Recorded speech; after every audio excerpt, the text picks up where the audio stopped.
अभी अभी ये 2 सॉल्यूशन है। इसके सिवा आगे हम ये कहें कि आप लोग रजिस्टर कराएंगे, आप लोग को मैसेज आएगा, जैसे ही मैसेज आएगा यू हैव टू रिस्पॉन्ड।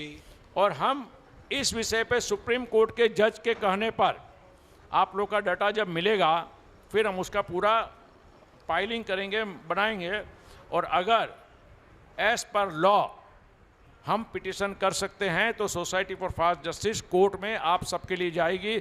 उसके लिए जो भी प्रोसीजर होगा आप सबको इंटीमेट किया जाएगा। आप अभी चार्जेस के बारे में फिक्र ना करें, कोई चीज़, क्योंकि देना आपको है, यानी आपको अधिकार है मना करने का। लेकिन हमारा सोसाइटी का टारगेट ये है कि 30,000 लोग मुंबई में परिवार जो दुखी हैं, जो घर से बाहर हैं, पैसा होते भी बाहर हैं, उनको कैसे अपना घर मिले, ये टारगेट को लेकर हम चल रहे हैं। आज की मीटिंग की है, किसी से कोई कह दे कि किसी ने पैसा दिया हो, कहीं न कहीं अच्छे लोग हैं, डोनर हैं जो देते हैं, इसीलिए 2 महीना टाइम लगा। अप्रैल 9 को ऐसी ही मीटिंग की थी, आप समझिए, अप्रैल 9 को ऐसी ही मीटिंग थी, क्योंकि ये एक, तो क्या चाहिए आपको? अभी सुनिए, मैं बता रहा हूं, आप इधर आइए, आप इधर बैठिए, मैं बताता हूं। अजी सुनिए, भाई साहब बैठिए, भाई साहब बैठ जाइए, आप भी बैठिए। अभी देखिए, सॉल्यूशन एक ही है, मिल के लड़ना है। आपको मैसेज दिया जाएगा और आपको, अभी मैं अपने विचार को खत्म करते हुए आपका क्वेश्चन आंसर करूंगा। इससे पहले हमारे फाउंडर प्रेसिडेंट आदरणीय श्री आशीष मेहता जी को देता हूं, वे अपने आशीर्वचन देंगे। नमस्ते, मैं ज़्यादा समय नहीं लूँगा। देखिए, किसी भी डेवलपमेंट एग्रीमेंट में आर्बिट्रेशन का क्लॉज होता है। आप सभी लोग अपने डेवलपमेंट एग्रीमेंट्स को चेक कीजिए। अगर आर्बिट्रेशन का क्लॉज है तो एक आप आर्बिट्रेशन बिठा सकते हैं आपके प्रॉब्लम्स के लिए। आपके प्रॉब्लम्स जैसे कि भाड़ा नहीं मिला है, पोजीशन नहीं मिला है, बात आगे बढ़ नहीं रही है, तो आर्बिट्रेशन में ऐसा होता है कि एक आर्बिट्रेटर आप अपॉइंट कर सकते हो, एक आर्बिट्रेटर बिल्डर अपॉइंट करेगा। दोनों आर्बिट्रेटर जो कोई भी हो सकता है, जज भी हो सकता है, एक्स जज भी हो सकता है, कोई चार्टर्ड अकाउंटेंट हो सकता है, कॉस्ट अकाउंटेंट हो सकता है, या इवन ग्रेजुएट हो सकता है, खाली उसे एक आर्बिट्रेशन की एग्ज़ाम पास की होनी चाहिए। 2 आर्बिट्रेटर मिलके आपकी सारी बात सुनेंगे, आपके डॉक्यूमेंट्स देखेंगे और एक आपको जजमेंट देंगे, जो जजमेंट दोनों पार्टी के लिए बाध्य होगा।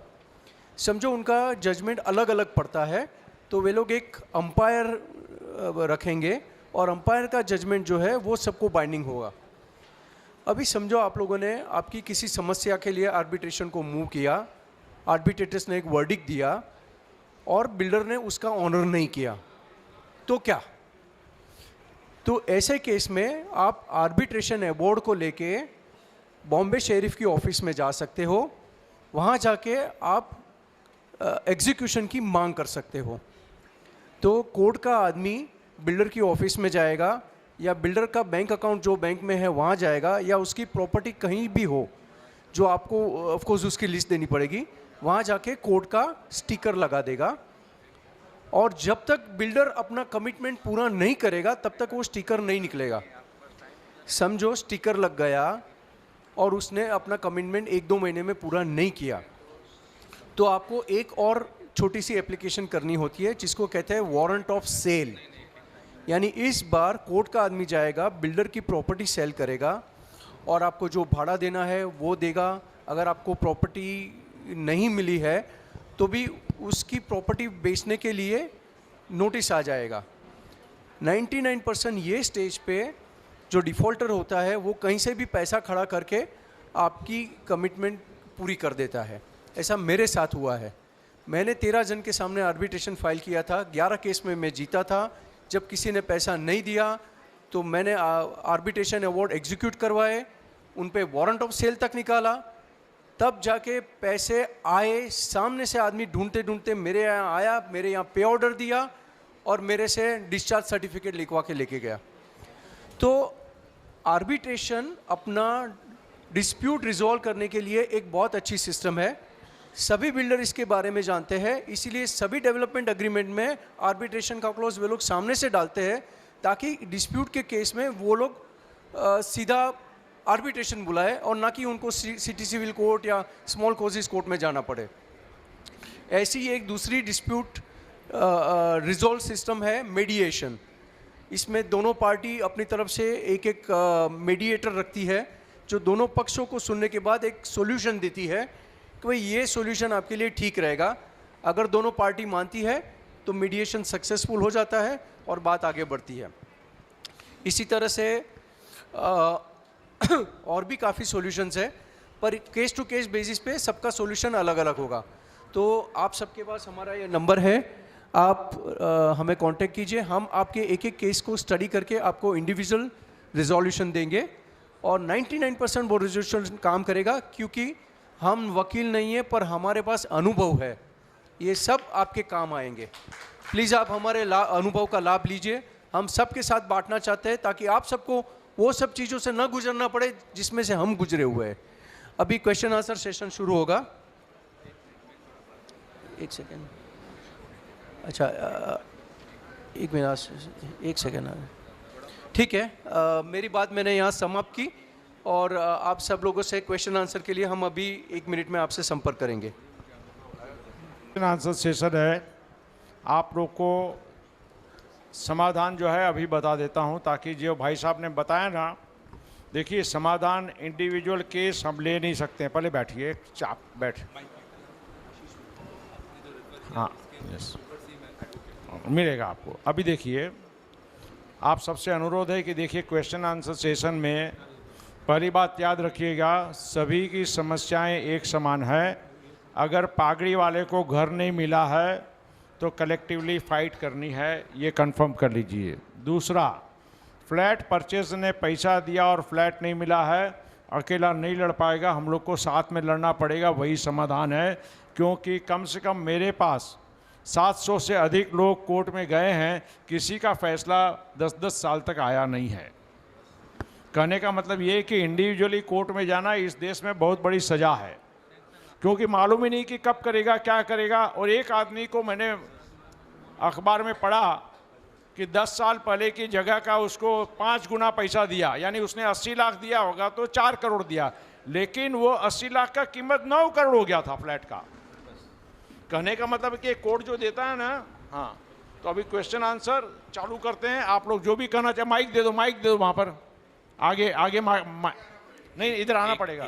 जो भी कुछ करना चाहते हैं, एक भाई साहब आ जाएं, हाँ एक एक करके आइए, आप लोग बैठ जाइए। हाँ सर, अभी आप जरा ठीक से रखिए, हाँ सर, अभी आप मुंह के पास नजदीक। हाँ, आपने सब बात किया है, वो रीडेवलपमेंट का किया, लेकिन जिसकी पगड़ी की बिल्डिंग है गिर गई है, पगड़ी की बिल्डिंग है गिर गई है और लैंडलॉर्ड कुछ उसके लिए करता नहीं है और वो बोलता ही चार्ज मांगता है, तो उसके लिए आपने कुछ बात ही नहीं की अभी तक। देखिए मेरी बात सुनिए, मैं यही कह रहा हूँ कि पूरे मुंबई के अंदर एक ट्रेंड चला है। ट्रेंड क्या है कि बिल्डिंग जो 60 साल का हो गया है, बीएमसी के माध्यम से ओनर उसको तोड़ने की कोशिश करता है।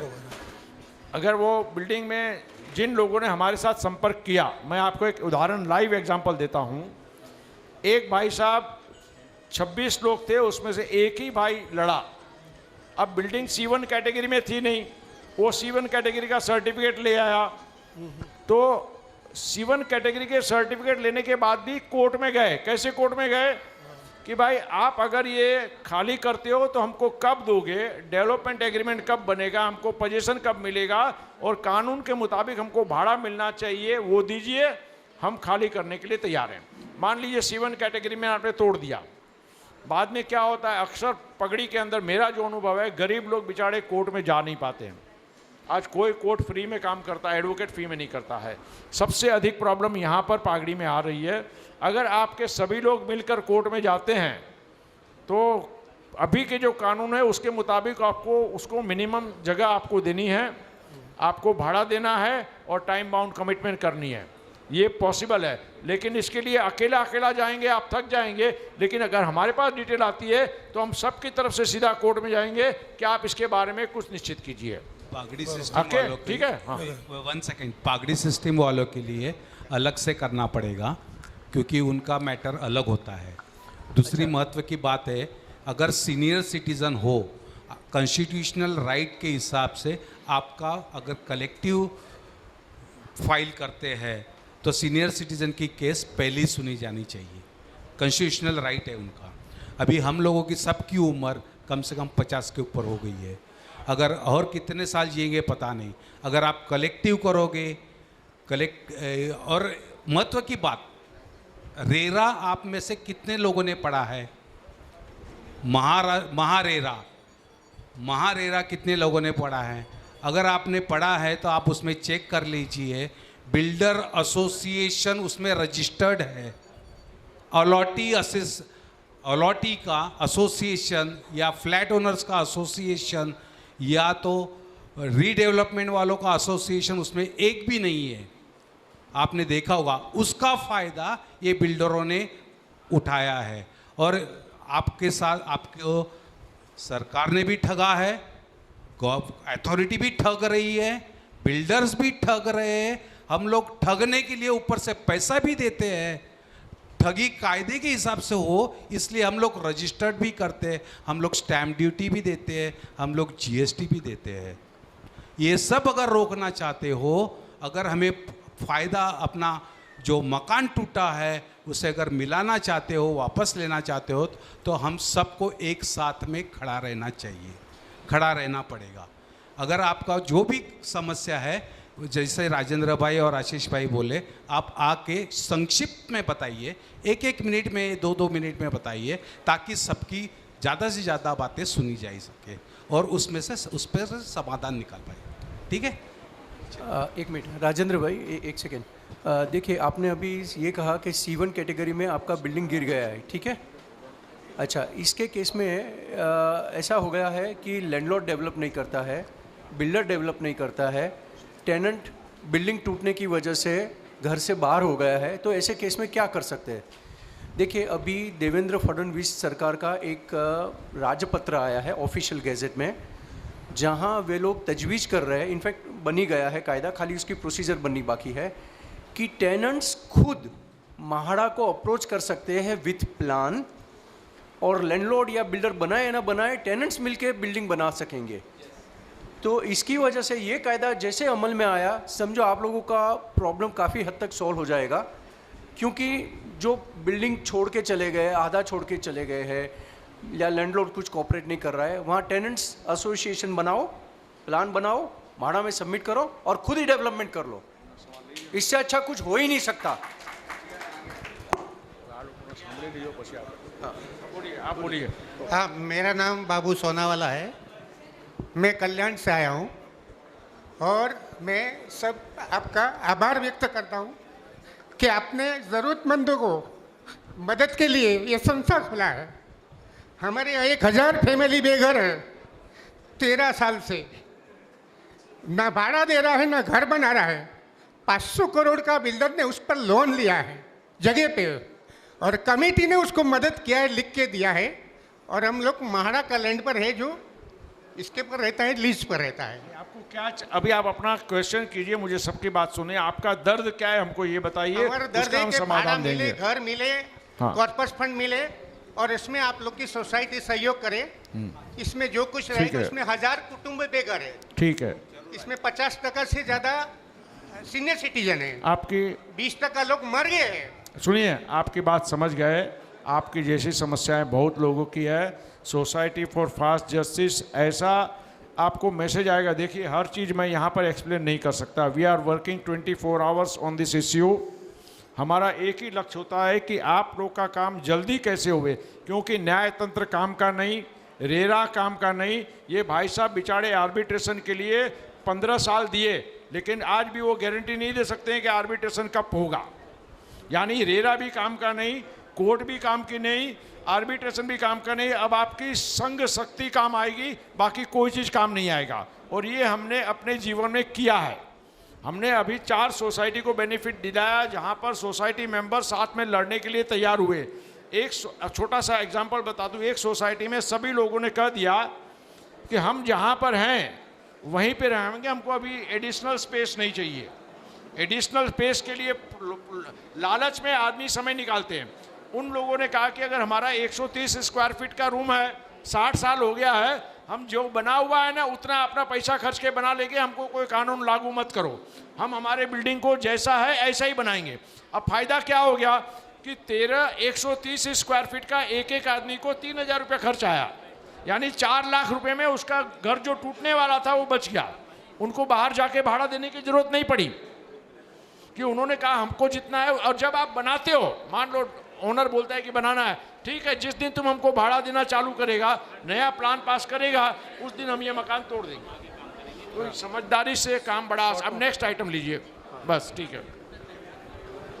Thank you for giving me this opportunity. आप लोग का थैंकफुल हूँ मैं कि आप लोग ने मुझे ये अपॉर्चुनिटी दिया। Issue the question is more of a recommendation. ये एक रिकमेंडेशन है, जैसे मेहता जी ने बोला कि आर्बिट्रेशन हम लोग इंस्टीट्यूट कर सकते हैं और लोगों का पार्टिसिपेशन इन जुडिशल प्रोसीडिंग्स बढ़ा सकते हैं, और इसी जुडिशल प्रोसीडिंग्स में पार्टिसिपेशन बढ़ जाए तो स्पीड ऑफ जुडिशरी फास्ट हो जाएगा। ये करेक्ट रिकमेंडेशन है। लेकिन कुछ अग्रीमेंट्स में आर्बिट्रेशन क्लॉज होता नहीं है, फिर भी पार्टिसिपेशन ऑफ पीपल कैन बहुत सब लोगों का सुनना है, खाली इश्यू बताइए, हम जवाब देंगे। लास्ट तो आप ये कर सकते हैं कि आप खुद का एक कमीशन बिठा सकते हैं, जज का या एडवोकेट या कोई भी ले पर्सन का, जो आपका एविडेंस रिकॉर्ड कर दे। और अगर आपका एविडेंस रिकॉर्ड हो जाए तो खाली डिसीजन मेकिंग जज के ऊपर फिर निर्भर होता है। तो ये increases the participation of the people and speedens the process of judicial proceedings. तो उतना मेरा रिकमेंडेशन। नेक्स्ट आपसे अनुरोध है, सिर्फ आप अपना दर्द बताइए, सवाल कीजिए, कहानी नहीं सुननी। हाँ, मैं टू द पॉइंट बात करूँ। मेरा नाम विजय शाह है। ओके। और मेरी सोसाइटी में 2016 से 2020 तक का कोई भी कमेटी का कोरम नहीं हुआ है। जो मैंने मिनट्स बुक वेरीफाई करवाया वहाँ से पता चला, तो उनको मैं डिस्क्वालीफाई करा सकता हूँ।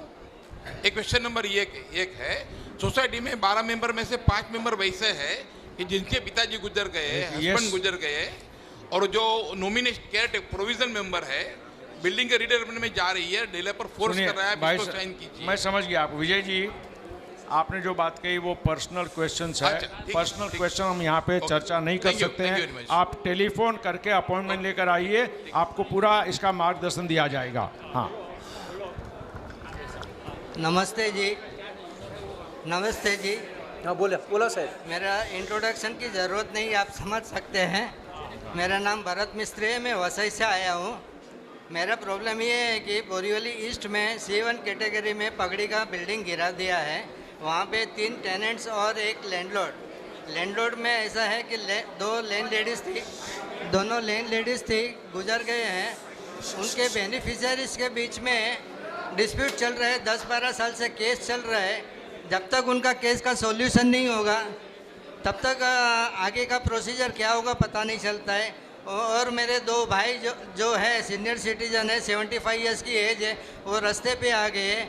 एक भाई सिक्किम चला गया है, मंदिर में सेवा करता है, और दूसरा भाई जो बोरीवली ईस्ट में रास्ते पे बैठ के प्लास्टिक के डब्बा डुब्बी बेच के अपना गुजारा करता था, वो आज रोड पे आ गया है। विरार में कहीं गौशाला में रहना पड़ा है। तो आगे क्या होगा कुछ पता नहीं चलता है। मैंने खबर से और मैं आपको समझ गया। सुनिए, मैं आपका इश्यू समझ गया। अभी देखिए, समझ गया भाई साहब, समझ गया। अभी मैं आपको जवाब दे रहा हूँ। देखिए, पिछले 3 महीने से लगातार आप जैसे लोग मेरे ऑफिस में आते रहे, सभी का इंडिविजुअल अलग अलग इश्यू होता है। यानी अगर मैं इंडिविजुअल इश्यू पे काम करूँगा तो PIL नहीं होती है। हमारा PIL में एक ही कहना है कि एक बार अगर डेवलपमेंट एग्रीमेंट बनाया और लिख दिया कि 3 साल के बाद जगह देंगे, तो बिल्डर को देना चाहिए। नहीं देता है तो 3 साल के बाद कारण कुछ भी होवे उसको भाड़ा देना होगा, और उसको कमिटमेंट करना होगा कि कब तक देगा। अगर नहीं दे सकता है तो वो एग्रीमेंट ना बनाए। बनाने के बाद अगर वो इस तरह टाइम लेते जाएगा और पैसा नहीं देगा तो लोगों को बेघर करने का अधिकार नहीं दिया जाएगा। आज हमारे देश में दूसरा इश्यू क्या करना है कि जिसने पैसा दिया, फ्लैट नहीं दिया, तो बिल्डर को पकड़ के जेल में डालना, उसकी प्रॉपर्टी सीज करना। बिल्डर को किसी को बेघर करने का अधिकार दे दिया न्यायतंत्र ने, लेकिन जिस आदमी ने दूसरे को बेघर किया उसको इस देश का न्यायतंत्र बेघर नहीं करता है। ये सबसे बड़ी समस्या है। तो हमारा क्या करना है कि अगर भाड़े का मकान तोड़ दिया और आपने कहा कि 3 साल में दूंगा, पहली बात तो ये है कि तोड़ना मतलब भाड़ा चालू करो। और मान लीजिए C1 कैटेगरी में तोड़ दिया तो आपको 6 महीना के अंदर तय करना होगा कि यहाँ पर क्या बनेगा। अब होता क्या है कि C1 कैटेगरी में तोड़ देते हैं, बाद में 8-8 साल तक कुछ सरकार करती नहीं है। तो ये जो गलत हो रहा है ना, इसकी लड़ाई लड़ रही है। हमें तो एक ही चाहिए कि जो व्यक्ति घर में रहता था उसको घर दे दिया जाए, जल्दी दे दिया जाए, और ख़ास करके 300 से स्क्वायर फीट कम में रहने वाले गरीब होते हैं, उनको बहुत मदद करनी चाहिए। ये प्रस्ताव हमारा है। दूसरा, हमारे पास एक भाई साहब आए थे अय्यर करके। अब देखिए इस देश का सबसे बड़ा अन्याय क्या है, एक वो रीडेवलपमेंट बिल्डिंग में फ्लैट लिया, उसने LIC में से 36 लाख का लोन लिया, उसको बिल्डिंग नहीं मिला, लेकिन उसको LIC का प्रीमियम भरना है। मैं कहा ऐसा देश में कानून कैसे होगा कि जिसको जब उसने लोन दिया तो उसने चेक किया था, अगर बिल्डर नहीं देता तो बिल्डर के साथ लोन वाला लड़े, जिसने लोन लिया है वो क्यों लड़े, उसको तो कुछ मिला नहीं और उससे आप इंटरेस्ट मांग रहे हो। ये गलत है कि आपको फ्लैट नहीं मिला लेकिन फ्लैट का लोन दिया, उसका इंस्टॉलमेंट भरो, ये गलत कानून है। ये सरकार को तय करना चाहिए कि अगर कोई बिल्डर नहीं देता है। अब मैंने एडवोकेट से बातचीत की, एक एडवोकेट बोलता है तुम राजू भाई दो, 1 साल के अंदर फैसला आएगा, तुमको भाड़ा मिलेगा। मैं कहा वो तो बैंकरप्ट हो गया, भाड़ा लेके करे वो तो जेल चला जाएगा। भाड़ा आदमी कौन मर जाता है जिसको भाड़ा नहीं मिला, जिसका मकान तोड़ दिया। तो ये सब चीज़ कॉमन, देखिए हर एक आदमी का अलग अलग प्रॉब्लम है, लेकिन हमें तो लड़ाई क्या लड़नी है वो जरा शांति से सुन लीजिए। हमारा ये कहना है कि एग्रीमेंट बनाया और एग्रीमेंट के मुताबिक नहीं चलता है तो उस बिल्डर की प्रॉपर्टी तुरंत जब्त कर दी जाए, और अगर उसने दूसरे लोगों को घर से बेघर किया है तो बिल्डर को भी बेघर कर दिया जाए, उसकी सारी प्रॉपर्टी जब्त कर दी जाए। इसका मतलब ये हो गया कि बिल्डर किसी को बेघर कर सकता है, ये अधिकार ना दिया जाए। ओके, अब रहा बात लोन का। अगर किसी ने लोन लिया और बिल्डर ने फ्लैट नहीं दिया तो लोन की पार्टी उसने लोन लिया है उससे पैसा नहीं मांगेगी। जिस बिल्डर ने नहीं दिया है उसके साथ लड़ाई करे, जिसने खरीदा है उसके साथ लड़ाई नहीं करे। उसका लोन उस वक्त चालू होगा जब उसको फ्लैट मिलेगा, जब तक फ्लैट नहीं मिलता तब तक लोन का इंस्टॉलमेंट चालू नहीं होना चाहिए। ये सरकार का काम है, आप समझ रहे हैं। इस तरह से बहुत सारे छोटी छोटी चीजें हैं। राजू भाई हमारा भी वही मैटर है। पहले तो सोसाइटी फॉर फास्ट जस्टिस ये प्लेटफॉर्म देने के लिए शुक्रिया, और यही कई सारे यहाँ पे जो इकट्ठा हुए सबका यही दुख है और यही समस्या है। तो इसके लिए हम आपको बधाई देते हैं कि आप आपके काम में सक्सेस हो और हमारा भी आपको सपोर्ट रहेगा। हमारा C1 कैटेगरी में बिल्डिंग गोरेगांव में है, वो डाइवर्ट करके उसको गिराया गया, बिल्डर को लाया गया, 1 साल का भाड़ा दिया गया, बाद में बिल्डर ने भाड़ा भी देना बंद कर दिया और मकान मालिक कोई जवाब नहीं दे रहा है। उनके भाइयों के डिस्प्यूट है और हम लोग परेशान हैं।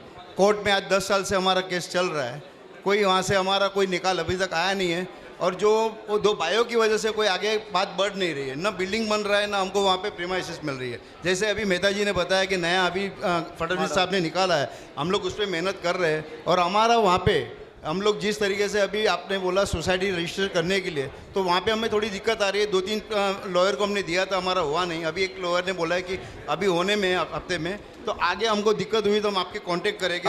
एनी टाइम हमारे 35 मेंबर है, 110 फुट से लेकर 180 फुट की जगह है, और काफ़ी तकलीफ वाले लोग हैं, बहुत छोटे लोग हैं और परेशानी में जी रहे हैं। भाई साहब, तो हमें आपकी हेल्प लगेगी। भाई साहब सुनिए, मैं आप लोग को एक ऑफर देता हूँ मेरी तरफ से। और मैं हमारा एक मिनट खाली, और मैं यहाँ पे बैठे सभी भाइयों को इतना बोलूँगा कि हम वहाँ से बोलेंगे, वहाँ से इनको काम करना है, लेकिन गवर्नमेंट से काम निकाल के लेना उतना आसान नहीं है, क्योंकि इतने जाड़ी चमड़ी के लोग हैं।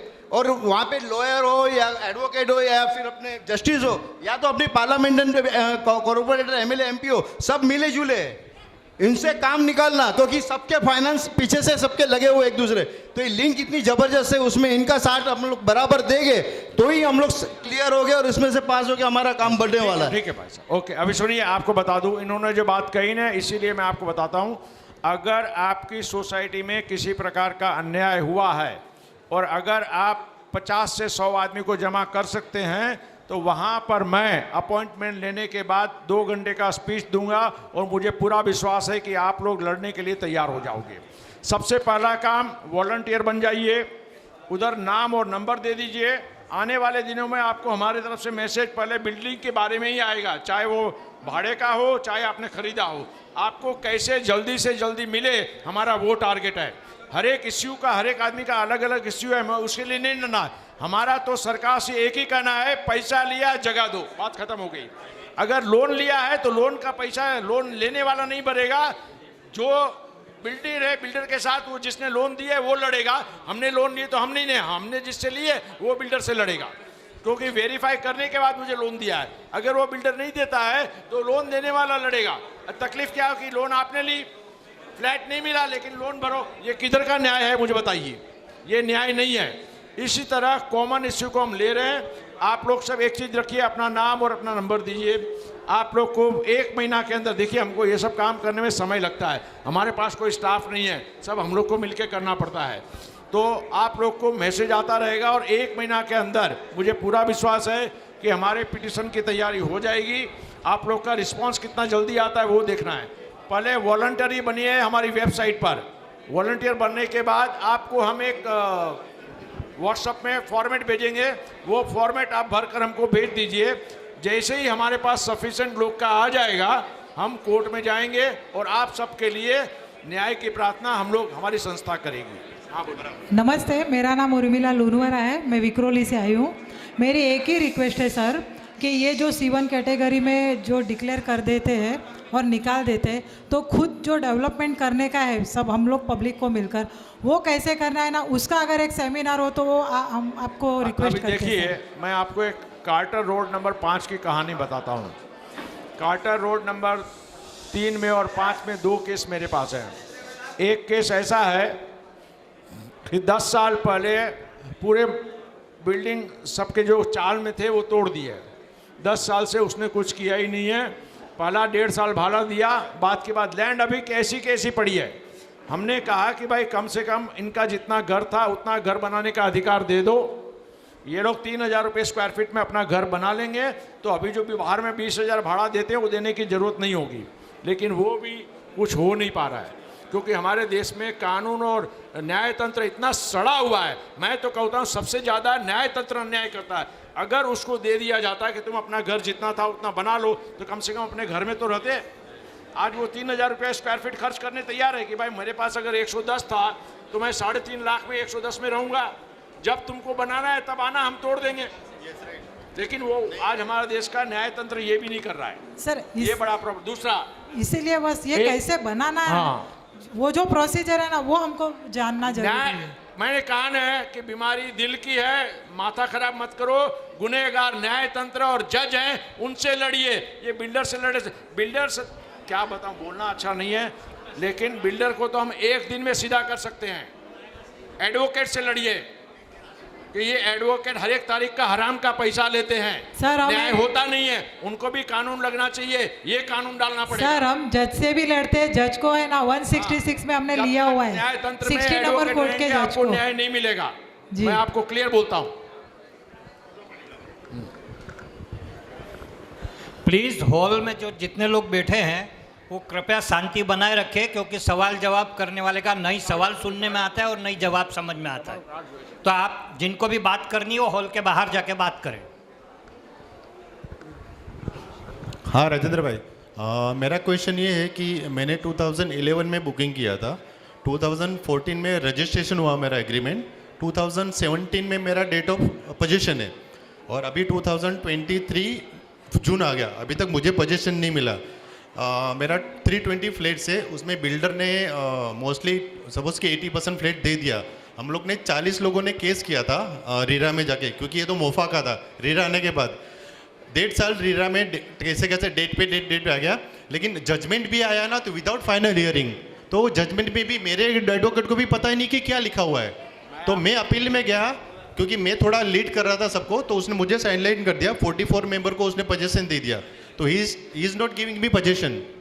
तो मैं अपील में जाने के बाद भी 4 महीना हो गया, लेकिन डेट ही नहीं आया अभी। देखिए, हमारे देश में जज बने हुए हैं और रेरा या कोर्ट दोनों सौतेले भाई हैं। आप रेरा को और इसको कुछ मत समझिए, दोनों एक ही हैं। नाले के कीड़े होते हैं ना, ऐसे वो कभी काटते हैं, कुछ करते नहीं है। ये हमारा देश का कोर्ट और हमारा देश का जो रेरा बनाया है, ये सबको बेवकूफ़ बनाने के लिए, टाइम के लिए, बिल्डर के फेवर के लिए रेरा बना है।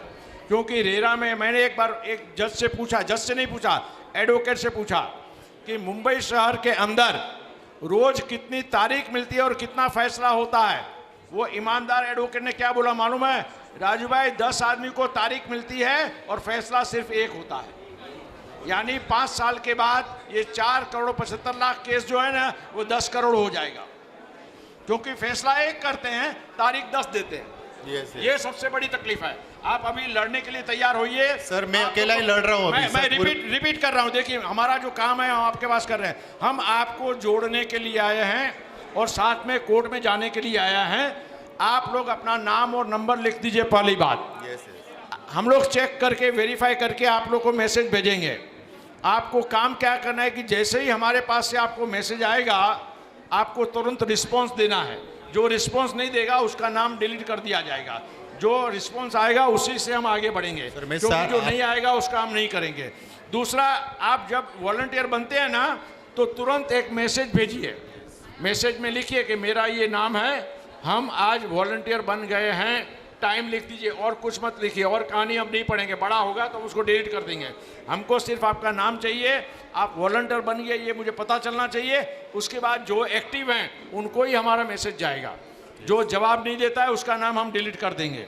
यानी आप हमारे पास क्या है कि हमको कितने लोग चाहिए कोर्ट के लिए, वो हमारे सुप्रीम कोर्ट के एडवोकेट तय करेंगे। जैसे ही उतनी संख्या आ जाएगी हम PIL के लिए आगे बढ़ेंगे। तो मुझे अकेले को PI करना पड़ेगा कि ग्रुप को? किसी को कुछ नहीं करना है। जो करना होगा आप लोग को मैसेज मिलेगा। सुप्रीम कोर्ट का एडवोकेट डिसाइड करेगा क्या करना है, कैसे करना है। आप लोग को पैसे की फिक्र अभी नहीं करनी है, अभी से बता दूं। लेकिन फिक्र करनी है कि आप अपने आप को रजिस्टर कराओ, वॉलंटियर बन जाओ। आज आप अपना नाम और नंबर दे दीजिए, उसके बाद आगे का काम हम लोग करेंगे। मतलब मेरे रिलेटेड जो इश्यूज आएंगे 50 मेंबर, कोई भी है चाहे केस, बाकी आपके केस से हमें कोई लेना देना नहीं है। आपका केस से हमको, लेकिन आप जो डिटेल दोगे ना उसमें आपको सब लिखना पड़ेगा। यस 100%। आप लोग को जो मैं फॉर्मेट दे रहा हूँ ना उसमें लिखा है कि आपने कब खरीदा, कब रजिस्टर कराया, कब पोजीशन मिलना चाहिए, आपने कितना रुपया दिया, वो सब उसमें लिखा हुआ है। पूरा I will share all the आपका आ जाएगा तो हम कोर्ट में जाएंगे एक साथ सबके लिए। या थैंक यू। क्योंकि अकेला लड़ना किसी के बस में नहीं है। ये न्याय तंत्र नहीं है, सबसे बड़ा अन्याय तंत्र है। મારા તરફથી તમે એક સવાલ પૂછવામાં આવે છે। જનરલી એ છે આ બધા દરેકને લાગુ પડતો હશે કે અમારે ત્યાં જે મકાન બનાવેલા છે અમે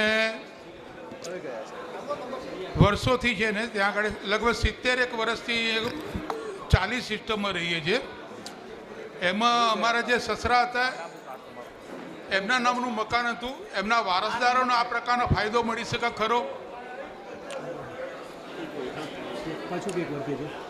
અમારે જે મકાનમાં જે રહીએ છીએ એ લગભગ 70 વર્ષથી રહીએ છીએ અને એક પાઘડી સિસ્ટમના મકાન છે અમારા। હા, પાઘડી સિસ્ટમના મકાનની લગભગ 10 થી 15 ભાડવાતો છે। એમાં જનરલી લોકો હેરાન પરેશાન થઈને અમુક મકાન છોડી બીજે જતા રહ્યા છે। અમે અત્યારે ફક્ત 3 જ મેમ્બર છીએ। હવે માની લો કે ઇનકેસ આગળ રિલેટ કરવા પ્રયત્ન કરે તો એમનો બેનિફિટ અમને વારસદાર તરીકે મળી શકે ખરા?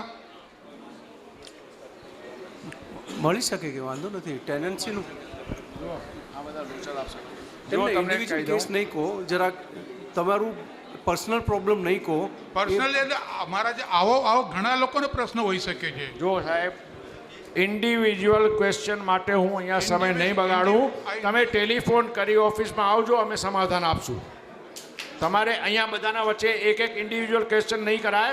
તમે તમારે ઓફિસમાં ફોન કરી આવજો, આપણે ત્યારે વાત કરશું। બીજું અરવિંદ કોલોની તરીકે એક કોલોની છે અમારે ત્યાં SV રોડ ઉપર વિલે પાર્લા ઈસ્ટની અંદર, અને એના બિલ્ડર હોલ્ડર છે ઓપ્શનવાળા। એમને મકાન બાંધ્યા પર ગેરંટી આપી, પોઝેશન માટે કોન્ટ્રાક્ટ પણ કરેલો છે અને એ લોકોએ કોન્ટ્રાક્ટ કરેલા પ્રમાણે લેટર એડ પણ આપેલા છે। પણ એગ્રીમેન્ટ એટલે ગેરંટી કહેવાય, પણ કોઈ ગેરંટી પૂરા કરતા નથી, એ સમજાવવા માંગુ છું। એગ્રીમેન્ટ મતલબ ગેરંટી જ થયું ને। જ્યારે એગ્રીમેન્ટની વેલ્યુ નથી કરતા તો બોલ એની ગેરંટી શું? એટલે તમે છે ને પર્સનલી આવજો, પછી વાત કરીશ, અહીંયા ચર્ચા નહીં કરાય। અમારા જેવા બીજા 60 પેસેન્જર ત્યાં ઓફિસમાં આવો, ફોન કરીને। હા, અમે તમને રિક્વેસ્ટ કરીએ તો અમારા સ્થળ ઉપર આવીને તમે મીટિંગ કરી શકો? ફોન કરીને આવજો, અમે ડિસ્કસ કરશું। મીટિંગ કરી શકશો? તમે મીટિંગ કરી શકશો? અમારા બધાના વચ્ચે ઇન્ડિવિજ્યુઅલ કેસ નહીં લેવાય, સવાલ જ નથી। Thank you very much.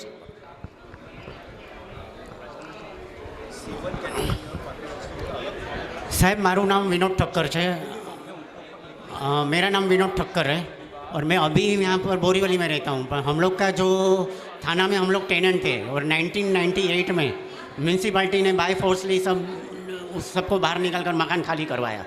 अभी आज के दिन में भी नीचे दुकानों जो है वो चालू है, पर वो रीडेवलपमेंट बिल्डिंग होता ही नहीं है और लैंडलॉर्ड को कोई इंटरेस्ट ही नहीं है। और स्टार्टिंग में सब मैटर हुआ था, बाद में किसी बिल्डर को बुलाया, बिल्डर बुलाने के बाद वो किसी के पास से पैसे भी लिए, पार्ट मनी ऐसे करके, और बाद में वो पैसे भी नहीं देते और कुछ रीडेवलपमेंट अभी तक आज 25 साल के ऊपर हो गया, कुछ होता ही नहीं है आज। देखिए, आपको क्रिमिनल करना होगा, सिविल में कोई एक्शन नहीं होता है। क्रिमिनल करके जब आप बिल्डर को जेल में डालते हो तब जाके वो भाड़ा भी छोड़ता है, पोजीशन भी बना के दे देता है। क्योंकि एक बार जेल में गए और 6 महीने तक बेल पे बाहर नहीं आए ना, तो बिल्डर की हालत ख़राब हो जाती है। तो आप क्रिमिनल की सोचिए, क्रिमिनल में आगे बढ़िए और ज़्यादा इन्फॉर्मेशन के लिए आप आइए हमारी ऑफिस में, हम आपको इन्फॉर्मेशन करके देंगे। क्रिमिनल वो मीन्स अभी तो लैंडलॉर्ड, खाली लैंडलॉर्ड के हाथ में ही है, उसके इसको बिल्डर को तो वो हाथ में देता ही नहीं है, वो लैंडलॉर्ड के हाथ में। अभी मैं बोलता हूँ, आपकी यूनिक केस लग रहा है, मैं डिस्कस करूँगा आपके साथ, पर क्रिमिनल का कीजिए क्योंकि आपके साथ चीटिंग हुई है। हाँ, तो ये चीटिंग पे आप सिविल में जाएंगे तो और लंबे हो जाएंगे। क्रिमिनल करके आपने बिल्डर को 6 महीने के लिए जेल में डाला, उसको बेल में बाहर नहीं आने दिया ना, फिर आपका सब काम हो जाएगा। क्योंकि ये लोग और किसी से नहीं डरते, जेल से डरते हैं।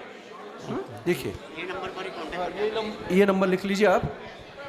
हाँ, थैंक यू। ठक्कर साहब, इनको देना। हाँ, बोलिए। ठक्कर साहब,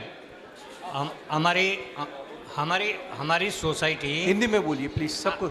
हमारी सोसाइटी टाइकुन्स रेसिडेंसी करके कल्याण में है, कल्याण वेस्ट में, और वहाँ पे आज तक बिल्डर सोसाइटी बनाने नहीं दे रहा है। बिल्डर ने 156 फ्लैट बेच दिए हैं, 5 बिल्डिंग बनाई है, एक 12 माले का टावर और 4 7-7 माले का टावर। हर एक से पैसा ले लिया है, पूरा पेमेंट हो गया है। आधी जगह जो है बिल्डर ने ये दबा के रखी है कि वो स्विमिंग पूल और स्प्रिंग टाइम क्लब करके है, उसको उसने अपने पास में दबा के रखा है। और अभी एक नया बिल्डिंग उसने चालू किया है, वो हमको नई सोसाइटी बनाने दे रहा है, और नई सोसाइटी जो बनाने को जाता है उसके पीछे गुंडे छोड़ता है। गुंडे आपका पर्सनल लग रहा है, मैं आपको सजेस्ट करता हूँ। पर्सनल नहीं, हमारा सबका पोजीशन है, लेकिन हमको सोसाइटी बना के मेंटेनेंस आज फोगट में मेंटेन हम कर रहे हैं, टैक्स हम भर रहे हैं, सब चीज़ हम कर रहे हैं, लेकिन मालिक ही उसने अपने पास में रखी है। वो बोलता है मेरे को अपार्टमेंट कंडोमिनियम रखने का है, मेरे को ये सोसाइटी बनाने नहीं देना है। नहीं, हम लोग क्रिमिनल करेंगे इसके लिए। वो आपके हक को छीन नहीं सकता इस तरह से। आप हमारी ऑफिस आइए। मैडम को दीजिए, मैडम काफ़ी टाइम से खड़ी है। बोलिए मैडम। हाँ सर, हूँ चंद्रिका पटेल छू। हिंदी में बोलिए। हाँ, तो अच्छा रहेगा। हम गुजराती आती है मुझे, पर यहाँ बहुत सारे लोग हिंदी ही समझते हैं। मैं चंद्रिका पटेल हूँ। हाँ। मालाड़ हमारी चाली था। हाँ। 92 में एक बिल्डर ने वो चाली ले लिया, उसको आधा बना के छोड़ दिया है। उसके सामने हमको शिफ्टिंग दिया था, शिफ्टिंग वाले का मकान मालिक को भी उसने भाड़ा नहीं दिया। उसने केस किया, 10 साल केस करके वो जो ऑनर था वो जीत गया, और हम लोग को अभी हमारे भाड़े से रहते हैं हम लोग सब। 92 में 31 ईयर्स। हाँ, 31 ईयर्स हो गए। 32 ईयर्स। कोरोना जैसे टाइम में भी उसने हमको अभी भाड़ा नहीं दिया है, और हम जो लॉयर रखते हैं ना, उसको वो उसके हिसाब से चलता है, फीस हमारा लेता है और लॉयर उसके हिसाब से चलता है। नहीं, हम लोग क्रिमिनल करेंगे इसके लिए। देखिए, क्रिमिनल में आप बिल्डर को जेल में डालो तो एक्शन फटाफट आता है, सिविल में मत कीजिए। और आपका केस भी हम डिस्कस करेंगे ऑफिस में, आप आइए एक बार। Thank you. हेलो, मेरा नाम अर्पित कक्कड़ है। बिल्डर ने 2014-15 में कंसर्न लेटर साइन कराया था, एंड 2019 में बीएमसी के पास बिल्डिंग तुड़वा दिया C1 करके, जबकि वो नहीं था। अभी वो पहले एक ही बिल्डिंग बना रहा था, अभी वो बिल्डिंग नहीं बना रहा है, ये बोल के कि वो बाजू के 2 बिल्डिंग्स हैं वो एक्वायर करके बड़ा प्रोजेक्ट बना रहा है। तो तब तक वो बिल्डिंग बना नहीं रहा है, तो उसके लिए आपके पास डेवलपमेंट एग्रीमेट है? नहीं, एग्रीमेंट अभी तक नहीं बना है, बट उसको एग्रीमेंट बना नहीं है तो आप कंसर्न लेटर है और उसने स्टैम्प ड्यूटी भरा है सबका। नहीं, देखिए, आपने जगह डेवलपमेंट एग्रीमेंट ना होते हुए खाली कैसे की अपनी जगह? बिल्डर ने लाइट पानी कनेक्शन सब करवाया था और बीएमसी के पास तोड़वा दिया उसने। पर डेवलपमेंट एग्रीमेंट के बगैर आपको जगह खाली नहीं करनी। अच्छा, C1 कैटेगरी में आपने जगह खाली की, बराबर? हाँ, करेक्ट। अच्छा, देखिए, बीएमसी का ऐसा है कि अगर बीएमसी कोई जगह तोड़ती है तो वहाँ रहने वालों को वैकल्पिक रहने की जगह देती है। आप आरटीआई में एक इन्फॉर्मेशन डालिए कि आपके लिए कौन सी जगह वे लोग ने बनाई है। अगर है तो आप वहाँ जाके एक बार चेक कीजिए कि आप वहाँ रह सकते हैं कि नहीं।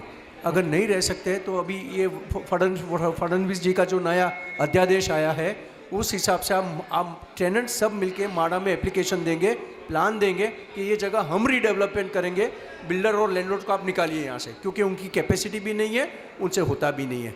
तो ये अध्यादेश अगर आपको चाहिए तो मेरे पास व्हाट्सएप पे पड़ा हुआ है, मेरे पास से आप ले लीजिए और उसके रूल्स बनने की राह देखिए। रूल्स होते ही आपका काम आगे बढ़ जाएगा। इनका ये क्वेश्चन है कि अगर वो टेनेंट्स अगर बना दे तो फाइनेंस टेनेंट्स ही करेंगे ना, और कौन? डेफिनेटली टेनेंट्स ही करेंगे, पर उसमें जो बिल्डर अपने हिस्से में जो फ्लैट बेचने के लिए रखता था वो फ्लैट आप लोग बेच के उसका पैसा खड़ा कर सकेंगे। ओके।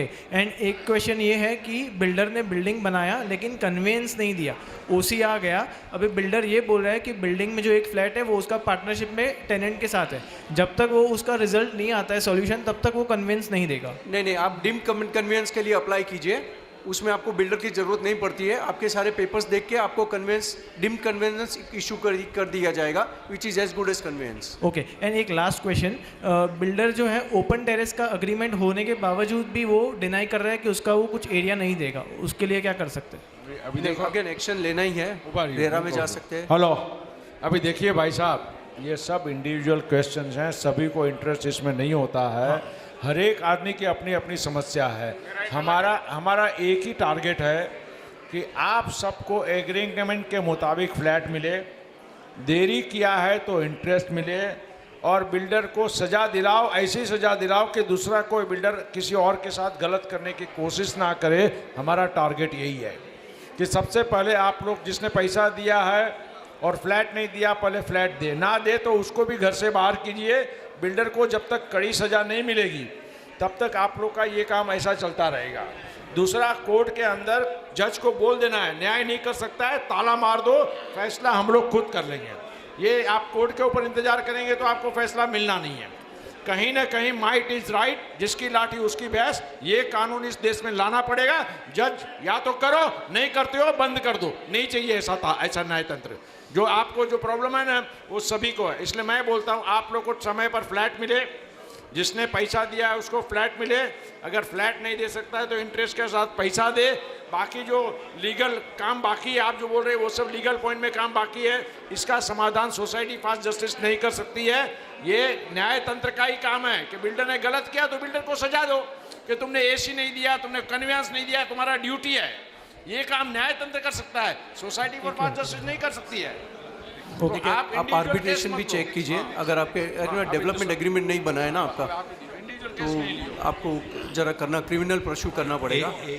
और जैसा मैंने बताया आपको, ये जैसे नए रूल्स फ्रेम होते हैं, आप टेनेंट सब मिलके प्लान सबमिट करके माड़ा से ये पूरा करवा लीजिए।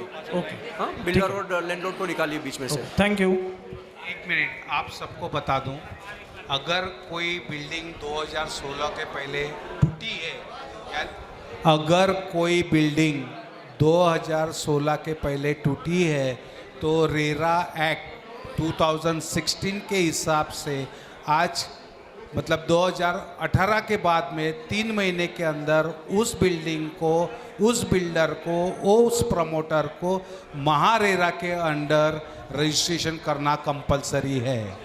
महत्व की बात। और उसके लिए चैप्टर 8 के अंडर महारेरा एक्ट 2016 में पनिशमेंट लिखा है, और उसमें अगर आपका बिल्डिंग महारेरा के अंडर रजिस्टर नहीं हुआ है तो आप बिल्डर, प्रमोटर, डेवलपर उसको कह सकते हो सब मिलके कि उसको महारेरा के अंडर रजिस्ट्रेशन करो, या आप महारेरा को लिख सकते हो। पहली बात। दूसरी महत्व की बात, एक बात आप ध्यान में रखिए, ये PIL करना है, पब्लिक इंटरेस्ट ऑफ लिटिगेशन करना है। उस हिसाब से अपने एक सिंगल अगर अलग अलग हो गए तो वैसे केस नहीं हो सकती है, सिंगल केस नहीं बन सकती है। आप मेरी बात समझ लीजिए, पब्लिक इंटरेस्ट ऑफ लिटिगेशन करना है। पागड़ी सिस्टम C1 का अलग कैटेगरी होता है और रीडेवलपमेंट का अलग कैटेगरी होता है। ओके, बोलिए। और अभी वो बिल्डिंग बनाने के लिए रेडी है, लेकिन 6,000 स्क्वायर फीट का पैसा मांग रहा है हम लोग से। नहीं, पैसा नहीं देने का। डेवलपमेंट एग्रीमेंट है आपके पास? डेवलपमेंट एग्रीमेंट कुछ नहीं किया उसने। हाई कोर्ट का ऑर्डर आया कि बिल्डिंग डेंजर है, आप लोग खाली करो, तो हम लोग ने खाली कर दिया। बराबर है, पर डेवलपमेंट एग्रीमेंट तो आपको बिल्डर के साथ करना है ना, उसके बगैर आप कैसे खाली करेंगे? चलो C1 में आपने खाली किया। नहीं, पर आपको थोड़ा काम तो करना पड़ेगा, क्योंकि डेवलपमेंट एग्रीमेंट वगैरह बिल्डिंग खाली करना मतलब बहुत बड़ा काम हो गया। तो जरा क्रिमिनल ही कर सकते हैं इसमें तो। अच्छा, क्रिमिनल और नहीं, प्लस ये आपको क्रिमिनल करना होगा कि मेरी जगह गई और वापस आ नहीं रही है। तो ये मतलब बिल्डर और लैंडलॉर्ड की मिली भगत है करके, और मेरा हक मुझे मिलना चाहिए, ऐसा करके आप आगे बढ़ सकते हो। तो सब लोग मिल के आएंगे। हाँ, जैन सर। जी सर, मैं नाला सोपारा आत्मवल्लभ जैन सोसाइटी करके है, ट्रस्ट की सोसाइटी है ये। ट्रस्ट अंतर्गत सोसाइटी है। 502 फ्लैट्स और 114 शॉप्स है। ट्रस्ट ने जर्जरित बिल्डिंग बताकर महानगर पालिका से कांटेक्ट करके 90% बिल्डिंग डिमोलिश कर दी है। हम लोगों को 2013 से बोला गया था कि ट्रस्टी ने कहा था वर्बली कि आप खाली करो, हम आपको भाड़ा भाड़ा सब देंगे। उनके कहने के ऊपर हम लोग ने खाली कर दिया और बिल्डिंग इन्होंने डिमोलिश कर दिया है। नहीं अभी कोई एग्रीमेंट किया है, नहीं कोई प्लान दिया है, हम कैसे जगह देंगे, क्या देंगे, कुछ भी बात नहीं है। हम कांटेक्ट करते हैं तो बोलते हैं कि हाँ डेवलपमेंट चालू है, हम करेंगे करेंगे करेंगे। पिछले 12-13 साल से हम लोग ऐसे ही सिर्फ लटक रहे, कोई जवाब हमें मिल नहीं रहा है। इवन हमारा बिल्डिंग जब तोड़ा गया, पंचनामा हमने महानगर पालिका से मांगा, पंचनामा भी महानगर पालिका हमें दिया नहीं है, और काफ़ी सारे कॉम्प्लिकेशंस है। हमें क्या करना चाहिए, मार्गदर्शन? अगेन क्रिमिनल ही करना चाहिए। आपके साथ छेतरपिंडी हुई है, आपके साथ फ्रॉड हुआ है जी। तो फ्रॉड में आप विक्टिम हो। विक्टिम कंप्लेन करेगा कि इसने मिलके मुझे हमको उल्लू बनाया है, हमारे साथ डेवलपमेंट एग्रीमेंट न करते हुए हमारी बिल्डिंग C1 कैटेगरी बता के डिमोलिश कर दी, नहीं बना रहे, हमको घर से बेघर कर दिया है। इनको सबको जेल में डाल दिया जाए। जी, ये जेल में डालने के बाद वो बेल पे बाहर ना आ सके, उसके लिए आपको और मेहनत करनी है जी। 6 महीना 1 साल बेल में नहीं मिलने के बाद, अंदर रहने के बाद वो लोग सामने से आके आपके साथ सेटलमेंट करेंगे। और भी कर सकते हैं, पर उसके लिए आपको MLA या MP लेवल का आदमी लगेगा जी, जो आप, क्योंकि आपकी संख्या बहुत बड़ी है जी। इसके लिए कोई पुलिस इंस्पेक्टर या सब इंस्पेक्टर कुछ सोल्यूशन नहीं ला पाएगा। तो आपके MLA से एक बार मिलिए, उनको कहिए कि ये नहीं चलेगा। अगर ये हुआ तो हम मतलब क्रिमिनल तो हम कर ही रहे हैं, हम फिर और भी कुछ बहुत कर सकते हैं, पर आपको जरा बहुत मेहनत करनी पड़ेगी, सॉलिड करना पड़ेगा। हाँ, क्योंकि डेवलपमेंट एग्रीमेंट नहीं है और जगह खाली हो गई ना, मतलब समझो आप काफ़ी वीक हो गए। आपसे मिलना हो तो कभी प्लीज़ कभी 4 बजे फ़ोन कीजिए, एक आधे दिन में आपको बुला लूँगा। हेलो सर, हम लोग कांदिवली ऋषभ पेंटन सोसाइटी से आए हैं, और हमारा रीडेवलपमेंट प्रोजेक्ट होने के बाद बिल्डर HP ऋषभ राज था, उसमें बिल्डर हरीश जैन, और उन्होंने हमारा रिलायंस फाइनेंस से होम प्रोजेक्ट फाइनेंस लिया, और हमारे नए 17 फ्लैट उन्होंने वहाँ पे लीन मार्क किए हैं। और लीन मार्क करने के बाद वहाँ पे उन्होंने एस्क्रो अकाउंट से पेमेंट नहीं किया, जो हमें मालूम नहीं था। और आफ्टर 1 साल के बाद हम लोग जब पोजीशन होने के बाद रिलायंस से हमें नोटिस आई कि भाई आपके लीन मार्क है और आप फ्लैट खाली करो, हमने लोन दिया हुआ है। अब बिल्डर ना ही लोन पे कर रहा है, ना रिलायंस के साथ कुछ मैटर सॉल्व हो रहा है, और हमारे फ्लैट लीन मार्क के हम लोग बेच नहीं सकते हैं। तो क्या कर सकते हैं इसके लिए? देखिए, अगेन आपके साथ क्रिमिनल इंटेंट के साथ फ्रॉड हुआ है। आप पहले रिलायंस वालों से बात कीजिए कि आपका वो लोग बात नहीं कर रहे। नहीं, तो एक बार डॉक्यूमेंट्स मुझे दिखाइए, आपका डॉक्यूमेंट वीक है या उनका डॉक्यूमेंट वीक है, वो एक बार चेक कर लेते हैं। अगर उनका डॉक्यूमेंट वीक है तो हम स्टे ऑर्डर बहुत ईजीली ले सकते हैं कोर्ट से। अगर आपका डॉक्यूमेंट वीक है तो आपको क्रिमिनल कंप्लेन करनी होगी जिसने आपके साथ फ्रॉड किया है, और इनका आपको स्टॉप भी कराना पड़ेगा कि भाई आपने डिफेक्टिव टाइटल खरीदा है, डिफेक्टिव टाइटल के सामने आपने लोन दी है, तो वो आपकी फॉल्ट है, वो आप उसका जानो, वो अब जिसने आपसे लोन लिए उसको आप पकड़ो, हम इसमें नहीं फॉल्ट में हैं। तो ये जरा आपको बैठ के थोड़ा अच्छे लॉयर के साथ, एक आला किस्म का लॉयर लीजिए, उसके साथ बैठ के पूरी पिटीशन बनाइए, और आप क्रिमिनल भी डालिए जिसने ये पूरा फ्रॉड किया है। तो ये आपको काफ़ी काम करना पड़ेगा, नहीं तो आपका घर जा सकता है, आपको बहुत संभाल के रहना पड़ेगा। रिलायंस सरफेस एक्ट के हिसाब से हमको नोटिस भेजा है। सॉरी, रिलायंस ने सरफेसी एक्ट के हिसाब से हमको नोटिस भेजा है। कौन से एक्ट के नीचे? SARFAESI act. अच्छा ठीक है, आपको मुझे पेपर दिखाने होंगे, ऐसे मैं नहीं रिकॉल कर पाऊँगा, पर आपको इंटरिम स्टे ऑर्डर लेना होगा, नहीं तो आप फंस सकते हो। एक बार स्टे ले लीजिए तो आप सेफ हो, पर वो स्टे वैकेट कराने के लिए वे लोग आगे की कोर्ट में जाएंगे, तो वो लड़ने के लिए भी आप तैयार रहिए और आला किस्म का वकील लीजिए, क्योंकि आप लोग को फंसाया गया है इसमें, मर जाएंगे आप लोग। हाँ, ऐसा ही होता है। हमको मालूम ही नहीं था कि इन्होंने लोन लिया है, वो जब भी नोटिस आया तभी हमको मालूम कि हमारे फ्लैट पे लोन है। हाँ, तो ये सब जरा बैठ के करेंगे हम लोग। हाँ, अब किसी भी दिन 4 बजे मुझे फ़ोन कीजिए, मैं आपको आने वाले दिन या कभी भी मैं फ्री हूँ तो आपको मेरी ऑफिस बुला लूँगा। Thank you. Thank you sir, एक मेरा हम लोग का पगड़ी का मकान है। हाँ। तो C1 कैटेगरी में उसको डिमोलिश किया है। हाँ। तो उसमें हमारे 2 ओनर है, एक ज़मीन का मालिक अलग है और स्ट्रक्चर ओनर अलग है। हाँ। तो अभी डिमोलिश होने के बाद उसका ओनर हमें किसके पास जाना चाहिए? अगेन देखिए, बिल्डर और लैंडलॉर्ड डेवलप नहीं कर रहा है, तो आप माड़ा में सब टेनेंट्स का एक टेनेंट का एसोसिएशन बना के माड़ा में प्लान बना के सबमिट कीजिए। हाँ। कि भाई लैंडलॉर्ड डेवलप नहीं कर रहा है तो हमें डेवलप करने की परमिशन दी जाए। ओके। तो आपका बिल्डिंग टेनेंट खुद डेवलप करेंगे और वहीं ओनरशिप तो नहीं आएगा, पर आप वहाँ रह सकेंगे। नया बिल्डिंग होगा और सब आप अपने हिसाब से बना पाएंगे। समझो हम रीडेवलप करते हैं तो बाद में भी हम टेनेंट ही गिने जाते हैं कि? अभी तो आपका स्टेटस चेंज नहीं होगा, आप ज़्यादातर टेनेंट ही रहेंगे। ज़्यादातर टेनेंट ही रहेंगे। Okay, thank you. Thank you sir, very thank you.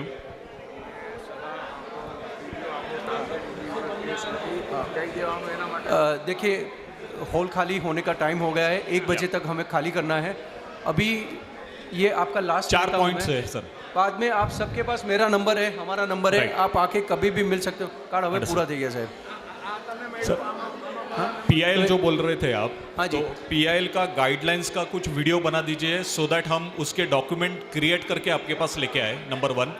Number 2, जो केस स्टडी है जो बार बार रिपीट हो रहा है केस स्टडी, उसके बारे में वीडियोस बना के आप YouTube पे डालेंगे तो हम ज़्यादा सर्कुलेट करेंगे, तो रिपीटेड क्वेश्चन आंसर नहीं आएगा।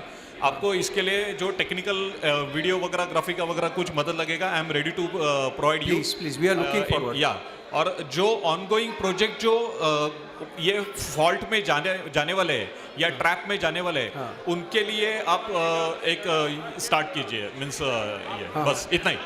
Thank you very much. We are looking forward for assistance from volunteers like you. Thank you, sir. Thank you, sir.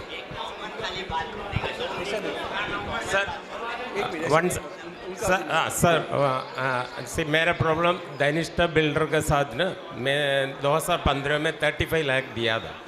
वो SRA प्रोजेक्ट में पोवाई में बिल्डिंग बना, फ्लैट बना के देगा बोला था 2017 तक, बट बनाया नहीं। वो लोग 2018 में वो लोग को सब आदमी लोग मिल के थोड़ा केस करके जेल में गया था और वो लोग बेल में बाहर भी आया, बट अभी भी केस चल रहा है विक्रोली कोर्ट में, आगे नहीं बढ़ता है। कि वो लोग आता भी नहीं कोर्ट में, वो लोग का एड्रेस भी पता नहीं है, ऑफिस भी बंद है। तो अभी ऐसा चलेगा तो कब तक ये क्लास? देखिए, आप जज को बोलिए कि आपको एक्स पार्टी डिसीजन दे करके, क्योंकि सामने वाली पार्टी आ नहीं रही है, लड़ नहीं रही है, तो आपका डॉक्यूमेंट स्टडी करके जज आपको एक्स पार्टी दे सकता है। एक्स पार्टी देने के बाद आप एग्जीक्यूट करा सकते हैं जजमेंट को। वो पब्लिक प्रोसिक्यूटर बोलता है कंज्यूमर कोर्ट में जाओ, इधर कुछ भी नहीं होएगा। नहीं, ऐसा मत करो। देखिए, आपने ऑलरेडी फाइल कर चुके हैं केस, तो फिर आप विड्रॉ मत करो। अच्छा। विड्रॉ करके आप नई जगह जाओगे, वापस फंसोगे। ओके, बेटर है आप जज को इंसिस्ट करो कि एक्स पार्टी दो, एस पार्टी आपका पेपर देख के जजमेंट दो करके। ओके। सामने वाला आ नहीं रहे तो क्या कर सकते हैं, कितना उसको समझ में दे। ठीक है sir? Okay, thank you sir, thank you. Hello hello, हाँ सर, मेरा महावीर नगर में J24 बिल्डिंग है रीडेवलपमेंट में। हाँ। अभी वो SRA में 3311 में डाल दिया है बिल्डर ने, 2 साल हो गया। पहला हम लोग जब खाली किया था ये बोलता आपको 31% देगा, बिल्डिंग तोड़ने के बाद में बोलता अभी तो आप लोग को 12.5% देगा खाली, बस, और पार्किंग भी नहीं देगा बोलता आप लोग। डेवलपमेंट एग्रीमेंट किया है आपने, हो गया, उसके अंदर पार्किंग लिखा है, जो उसने नहीं लिखा, नहीं देगा लिखा है। तो आपने डेवलपमेंट एग्रीमेंट देखा था? नहीं देखा था साइन करने के पहले एक बार? वो जबरदस्ती अभी समझो ना करा लिया लोगों को दम मार के। बाकी देखो ऐसा नहीं होता है। एक एग्रीमेंट जो होता है वो बेस होता है, उसके बेस पे हमको नए घर में जगह, पार्किंग और अदर फैसिलिटी दी जाती है। अगर यहाँ हमने कुछ तोड़ा है तो हमारे गले में पड़ता है वो। अच्छा, हाँ, आप फिर भी पेपर लेके आइए एक बार, मैं देखता हूँ क्या कर सकता हूँ। दूसरा अभी समझो ना हम लोग का 8 महीने से भाड़ा ही सब लोग का बंद कर दिया देने का बिल्डर ने। क्रिमिनल फाइल करना है, FIR फाइल करोगे उनके सामने, उनको जेल में डालने का अरेस्ट वारंट निकलवाओगे, वो 99% आके आपको भाड़ा चालू कर देगा। मगर वो कैसा करने का? कोर्ट में डालने का, ये पुलिस में डालने का? कोर्ट में नहीं, उसके लिए पुलिस स्टेशन में जाएंगे, एक पिटीशन बना के, एक अच्छे लॉयर से पिटीशन बना के पुलिस में आप दे दो कि भाई ये केस है, आपको इसको अरेस्ट करना है करके। ओके, तो पुलिस वाले आगे बढ़ जाएंगे। नहीं, अभी इनको सर एक कॉमन प्रॉब्लम है जो आम इंसान का है, जो डेलिपेटेड बिल्डिंग्स होती है, ज़्यादातर 50% प्रॉब्लम बॉम्बे का है। पागड़ी की बिल्डिंग होती है जो C1 कैटेगरी में लैंडलॉर्ड या बिल्डर उसको जो है वो डेलिपेटेड कंडीशन में डाल के BMC से नोटिस निकाल के डिमोलिश कर देता है। टेनेंट्स को पता नहीं है उसके बारे में क्या रूल्स रेगुलेशंस है। वो जैसे ही बेसिक पानी और लाइट कट जाता है बेचारा वो बाहर निकल जाता है। ना DA होता है, ना लैंडलॉर्ड बोलता है मेरे पास ना पैसे है ना भाड़ा है, आप यहाँ से छोड़ के चले जाइए, आपको जो करना है वो कर। बस ये कॉमन प्रॉब्लम है बॉम्बे का, वही मैं आपको डिस्कस कर रहा था। ये हर आदमी का वही प्रॉब्लम है सर। अभी मेरे भाई साहब मेरी बात सुनिए, मैं आपको बता रहा हूँ जी, कृपया थोड़ा ध्यान दीजिए जी। आपने जो कहा ना जी, इस देश के अंदर न्याय बिकता है। क्या होता है जी? न्याय होता नहीं है, न्याय बिकता है। बिकता है। पैसा है तो फ्लैट भी आपका, पैसा नहीं है तो आपका फ्लैट भी दूसरे का। राइट। ये देश में आप अकेला मत लड़ो, मिलकर लड़ो, यही मैं समझा रहा हूँ। तो वही मैं चाहता हूँ कि जो PIL हम लोग कर रहे हैं। अभी आप एक काम कीजिए, अभी ज्यादा डिस्कशन नहीं करते हैं जी। आप लोग अपना नाम और रजिस्टर कराइए जी।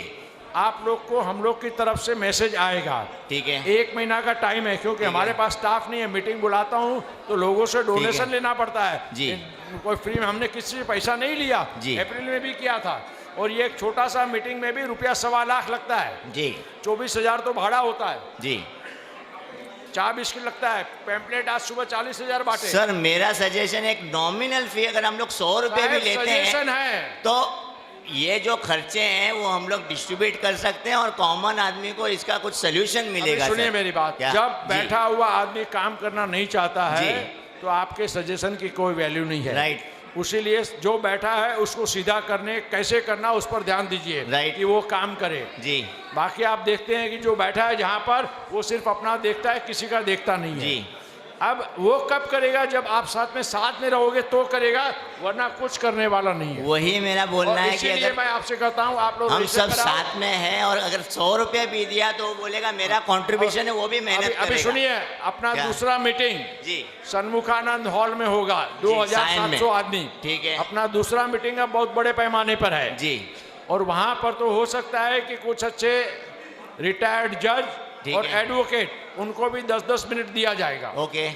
वो जो कार्यक्रम होगा ना वो इस पार उस पार का कार्यक्रम होगा, लड़ाई का, ठीक है? या तो न्याय करो या ताला मारो, नहीं चाहिए अपने को, क्योंकि इस देश में न्याय तंत्र है ही नहीं। ओके, ठीक है? हाँ चलिए अभी दे दीजिए। हाँ बोलो। हाँ सर, मैं मुलुंड से आया हूँ। हमारा बिल्डिंग C1 कैटेगरी में डिक्लेयर करके कोर्ट से ऑर्डर आके टूट गया है। अभी 35 टेनेंट है, तो हमारा 150 और 300 का ऐसे 18 रूम है। तो अभी मकान मालिक पर स्क्वायर फीट 6 से 7 हज़ार रुपया रीडेवलपमेंट के ऊपर मांग रहा है, तो देना चाहिए कि नहीं देना चाहिए? देखिए, बम्बई में सबसे कीमती चीज़ घर है। हाँ, घर के लिए आप लोग 30-30 साल तक जो है EMI साइन कर लेते हैं और 30-30 साल तक नौकरी करके EMI भरते हैं।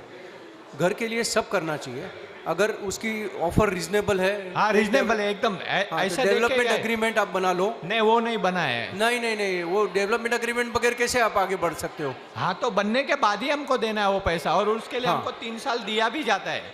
हाँ, तो उस तरह केयरफुल रह के अच्छे लॉयर से बनवा के डेवलपमेंट एग्रीमेंट में साइन करके आगे बढ़िए। प्रॉब्लम नहीं आना चाहिए, पर नज़र रखिए, नज़र तेज रखिए कि ये भटका तो नहीं रहा है ना। हाँ। और आपको नज़र तेज होगी तो मालूम पड़ जाएगा थोड़े टाइम में कि ये भटका रहा है। हाँ। फिर हम लोग करेक्टिव एक्शन ले सकते हैं, पर कमिटमेंट करने से पहले, जगह खाली करने से पहले पूरा होमवर्क कीजिए, पूरा ग्राउंड वर्क कीजिए और फिर आगे बढ़िए। Okay sir. आपको मिलना हो तो पर्सनली आप ये नंबर पे फ़ोन करिए एक बार, और हम लोग आपको व्हाट्सएप ग्रुप बनाएंगे। हाँ। वहाँ मेरा नंबर आएगा। ओके। उसमें भी से आप मेरे से संपर्क कर सकते ठीक है, हैं। लेकिन ये बोरीवली में ही है ना? नहीं, मेरा चर्चगेट में है, राजेंद्र भाई का बोरीवली में है। आपको मिलना हो तो चर्चगेट आना पड़ेगा। चर्चगेट आना पड़ेगा, नहीं तो मैं आता हूँ महीने में एक आध बार बोरीवली, तभी हाँ। मिल लेंगे, ऐसा कुछ नहीं है। ठीक है sir. Okay, thank you. I live in a Pagdi building. I am a tenant. Rent receipt is in grandfather's name. Landlord is saying you need a NOC of your relatives to transfer the rent receipt in your name, so as to do the PAAA in your name. So is the NOC of relatives required? They are living in their own ownership houses. नहीं, ऐसी NOC की ज़रूरत नहीं है। अगर समझो टेनेंटेड property में 4 आदमी रहते हैं, एक आदमी गुजर जाता है, तो नई रेंट रिसिप्ट ये 3 जन के नाम पे बन सकती है। अच्छा। भले वो रिलेटेड हो या न रिलेटेड हो। अच्छा। ठीक है। और उसके लिए किसी की NOC वेनोसी की ज़रूरत नहीं है। जो वहाँ रह रहा है वो नया टेनेंट है। हाँ। और वही भाड़ा भरेगा और वही उसका। But in redevelopment process, how is the redevelopment done? Is the rent receipt transferred? Is it compulsory to transfer the rent receipt in those who are living there? Yes, it is mandatory for the landlord to transfer the rent receipt in the name from dead tenant to the living tenant living in the same premises. Living in the. But if you go to court, the rent court, then it will take 4 years, 8 years, 10 years. वो तो होगा ही, because they will go through their procedure, और procedure में time लगता ही है। पर आप landlord को मिलो, मनाओ उसको, मैं रह रहा हूँ, फिर क्यों आप मेरे साथ पंगा ले रहे हो? अच्छा, आप क्यों अपने दुश्मन खड़े कर रहे हो? हाँ। मैं रह रहा हूँ ना, मेरे पास रेशन कार्ड है, पैन कार्ड है, आधार कार्ड है, पासपोर्ट है, टेलीफोन का बिल है, इलेक्ट्रिसिटी का बिल है। So if he transfers the rent receipt in my name, it is illegal? It is legal, perfectly legal. अच्छा। और ऐसा नहीं है कि रिलेटेड ही होना चाहिए। अच्छा। अगर एक आदमी अपने सर्वेंट के साथ रह रहा है, वो आदमी गुजर जाता है, तो फिर सर्वेंट के नाम की रेंट रिसीट बनेगी, क्योंकि वो उसके साथ रह रहा है। If the receipt is in grandfather's name and PAAA is done in my name, is it still okay? Yes, it is okay. Grandfather to grandson भी हो सकता है, अच्छा। fourth great grandson भी हो सकता है। So rent receipt may remain in grandfather's name. Let it continue. That is okay. No need to change the rent receipt. नहीं, रेंट रिसीट चेंज करने का, from dead tenant to living tenant transfer करा लेने का। अच्छा। But no need to go to court. If the landlord doesn't do, then you go to the court. अच्छा, that is how. हाँ, landlord अगर शांति से कर लेता है तो बात पूरी हो गई। अच्छा। नहीं करेगा तो लड़ेंगे। If landlord gives a ad in newspaper कि in 14 days if anybody has objection, देने दो ना उसको, कोई प्रॉब्लम नहीं। वो चलता है ना? चलता है ना। अच्छा। हाँ, वो बोलेगा पब्लिक नोटिस दो। हाँ। ठीक है, दे देंगे। क्या बड़ी बात है? अच्छा। ठीक है ना, कोई आता नहीं। सभी को बहुत बहुत धन्यवाद। अब ये मीटिंग को यहाँ पर हम समाप्त करते हैं। आप सब आए, इसके लिए हम आपको बहुत बहुत आभारी हैं। इसी प्रकार का सहयोग दीजिए। अगली मीटिंग अपनी सर्वकानंद हॉल में करने की तैयारी चल रही है, जिसमें 2700 लोग आएंगे। आशा करता हूँ कि वो टर्निंग पॉइंट हमारे लिए होगा।